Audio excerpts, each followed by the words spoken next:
guys, welcome to Market Express. நீங்கள் நல்லா stock பார்த்து பார்க்கலாங்க. கிட்டத்தட்ட நம்ம ஃபோனில் பார்த்தீங்கன்னா கிட்டத்தட்ட 90% ரிட்டர்ன் கொடுத்துருக்கு. நமக்கு என்ன ஷேர் உங்களுக்கே தெரியும். அதாங்க பாரத் எலக்ட்ரானிக்கல்.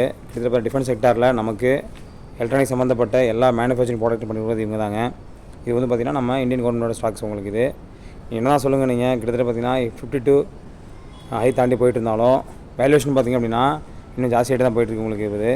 ஏன் அப்படின்னா கிட்டத்தட்ட பார்த்திங்கன்னா அரௌண்டாக ஒரு மிகப்பெரிய மார்க்கெட் கேப் வச்சுருக்காங்க இவங்க. கிட்டத்தட்ட 2,43,927 க்ரோஸ் வந்து வச்சுருக்காங்க இவங்க. பி ரேஷியோவும் பார்த்தீங்கன்னா ஓரளவுக்கு ரொம்ப கம்மியாக தாங்க இருக்குது. பிபி ரேஷியோ அப்படி தான் இருக்குது உங்களுக்கு இது. ஆர்ஒய் கம்பெனி பார்த்தீங்கன்னா 24.41 இருக்குது. டிவிடெண்ட் ஈல்டு பார்த்தீங்கன்னா 0.87% வச்சுருக்காங்க உங்களுக்கு.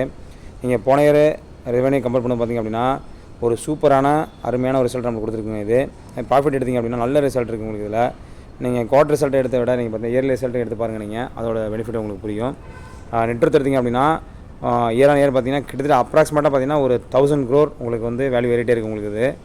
நெக்ஸ்ட் சைடு எடுத்திங்க அப்படின்னா இதோட சிஇஓ யார் பார்த்தீங்கன்னா பவுனு சீனிவாசன் ஒரு தான் பண்ணிட்டுருக்கா. அப்படி பெல் ஆக்சுவலாக வந்து பார்த்திங்கன்னா நம்ம ப்ரமோட்டர்ஸ் தான் ஜாஸ்தி. யார் அப்படின்னா நம்ம இந்தியன் கவர்மெண்ட் தான் இவங்களுக்கு அதே ஹையஸ்ட் ஹோல்டிங் வச்சுருக்காங்க.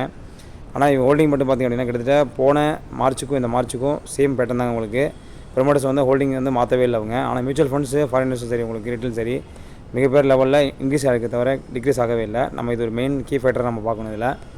நெக்ஸ்ட் இவ்வளோ அடுத்த நெக்ஸ்ட் நியூஸ் பார்த்திங்க அப்படின்னா அப்கமிங் மீட்டிங்கில் பார்த்திங்கன்னா டிவிடெண்ட் அனௌன்ஸ் பண்ணி வச்சுக்கோங்க. நமக்கு டிவிடெண்ட் கிடைச்சி பெனிஃபிட் பண்ணோம் நம்ம. ஸோ அதனால் கண்டிப்பாக ஸ்டாக்ஸ் வாங்கலாங்க. நீங்கள் இந்த பொசிஷனை வாங்கினது நல்லா பெட்டர் நினைக்கிறேன். ஏன்னா கிட்டத்தட்ட 52 ஹை லெவல் தாண்டி போயிட்டுருக்கு உங்களுக்கு. திரும்பி கீழே இருந்த வாய்ப்புகள் கம்மி. ஏன் அப்படின்னா கம்மிங் பட்ஜெட்டில் இந்திய ராணுவத்துக்கு மிகப்பெரிய ஒரு பட்ஜெட் கண்டிப்பாக ஒதுக்குவாங்க. டிஃபென்ஸ் செக்டார் வந்து கண்டிப்பாக ஒரு பெரிய பூமில் இருக்கும். ஸோ அதனால் கண்டிப்பாக வாங்கி ஸ்டாக்ஸ் வாங்கி பெனிஃபிட் பண்ணலாம். நம்ம செபி அட்வைசர் கிடையாதுங்க. நல்லா செபி அட்வைஸ் கேட்டு இந்த ஸ்டாக்ஸ் இன்வெஸ்ட் பண்ணி பெனிஃபிட் பண்ணாங்க.